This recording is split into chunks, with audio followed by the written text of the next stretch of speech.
Whether it's Blender, Unreal Engine, or just about any other 3D software, everything in this industry has been driven by one thing: photorealism. Blender's latest experiment is designed specifically for stylized rendering, and it could completely change how we approach NPR forever. No more endless workarounds, no more complicated hacks, just clean built-in tools for artists who want to create something different. In this video, I'll break down everything you need to know, the powerful new tools in development, and how you can access them to start creating your own stylized art. Who knows, maybe the next Spider-Verse movie will be made in Blender.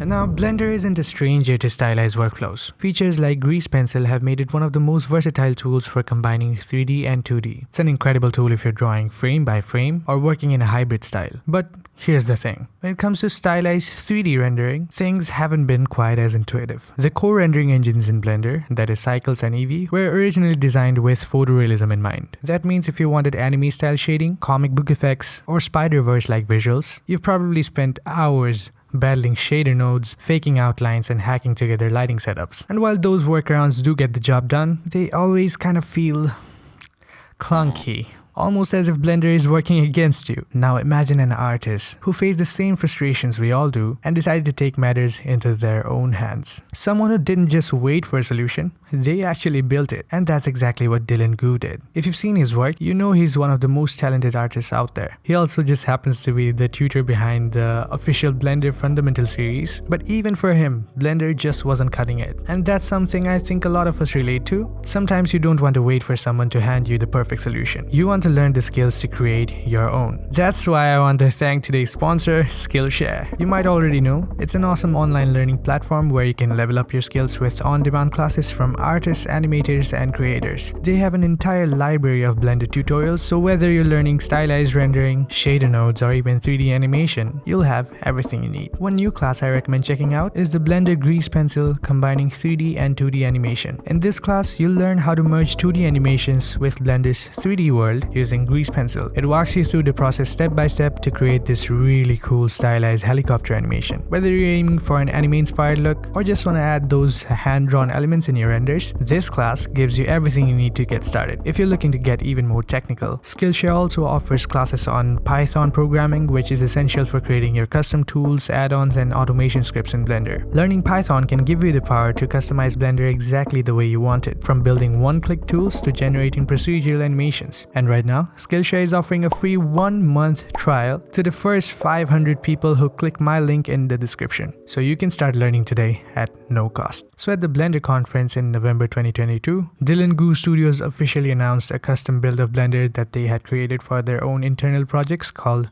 Gu Engine. Funnily enough, I was actually at the conference that year, but somehow completely missed his talks. In his presentations from 2022 and 2023, Dillon shared the key features Blender needed to make stylized rendering more intuitive. Things like custom shading, better shadows, and specialized effects. But here's the catch. To implement these properly, changes had to be made deep in Blender's source code behind the render logic written in C. That's why they couldn't just add these features as an add-on. Instead, they had to fork Blender entirely to make Gu Engine work. Gu Engine was designed specifically with non-photorealistic rendering, or NPR, in mind. By focusing solely on Eevee, they could rapidly develop features without worrying about breaking compatibility with other parts of Blender. And with Eevee Next just around the corner at that time, getting these features into the native build of Blender wasn't so simple. Until now. We are officially joining the Blender development team in building stylized rendering directly into Blender.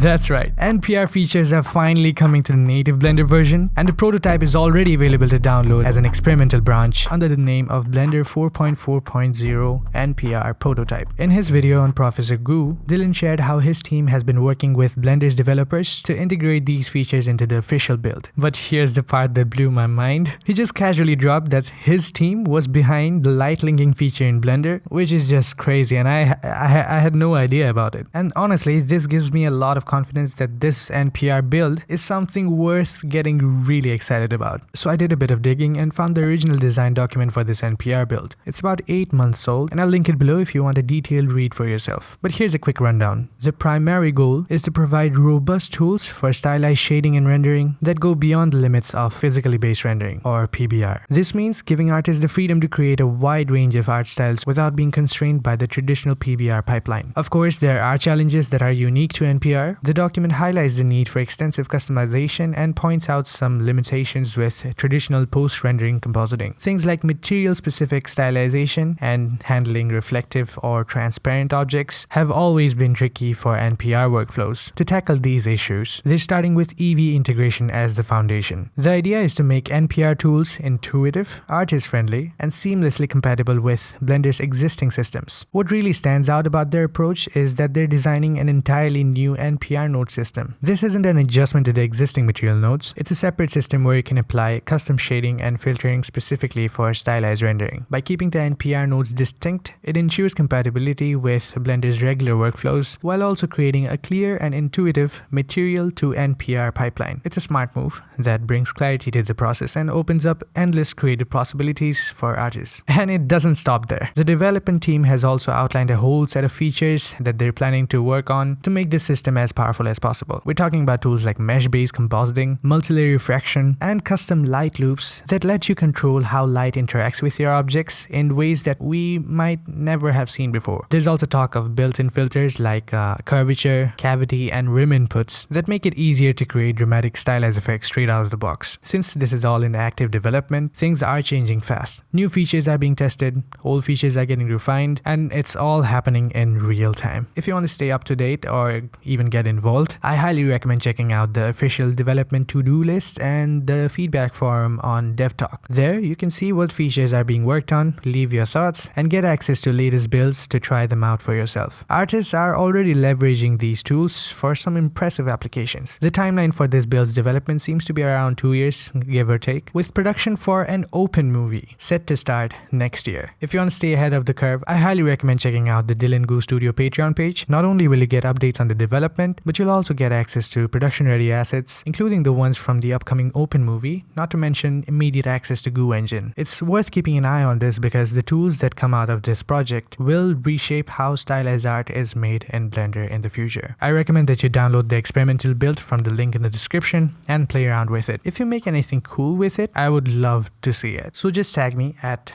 Renderides on Instagram or join our Discord server and share it there instead. Now let's take a step back for a second. For years, photorealism has been the industry's gold standard in Blender, Unreal, and just about every major 3D tool out there. But think about it. Some of the most iconic visual styles in modern media aren't photoreal at all. Look at Spider-Verse, Guilty Gear, or Arcane. These projects broke away from photorealism or the usual CGI look and embraced something bolder, something more human, more creative, and more memorable. And I feel like this is exactly what Blender's NPR build is here to support. These tools will change the way artists think about 3D art. They're telling us, hey, you don't have to follow this path anymore. You can get creative. So when I say maybe the next Spider-Verse movie could be made in Blender, I'm not just throwing out a catchy line. The truth is, Blender has already played a role in Spider-Verse. And if you remember in Across the Spider-Verse, there was a Lego-style sequence in the film that was made entirely in Blender by a 14-year-old animator named Preston Mutanga. His fan-made teaser recreation caught the attention of the filmmakers and they hired him to create the real deal. So yeah, it's already happening. Also, let me know if you'd like me to create some more content on this topic, maybe tutorials or deep dive into specific features. Drop your suggestions in the comments and I will make it happen. Now, whether you choose to create photoreal or stylized renders, one thing you can't afford to mess up is the clothes on your characters. It's frankly one of the biggest storytelling elements that can make or break your render. So, if you want to learn this one simple trick to instantly level up all your character designs, check out this video next. Trust me, this is something you will wish you knew sooner.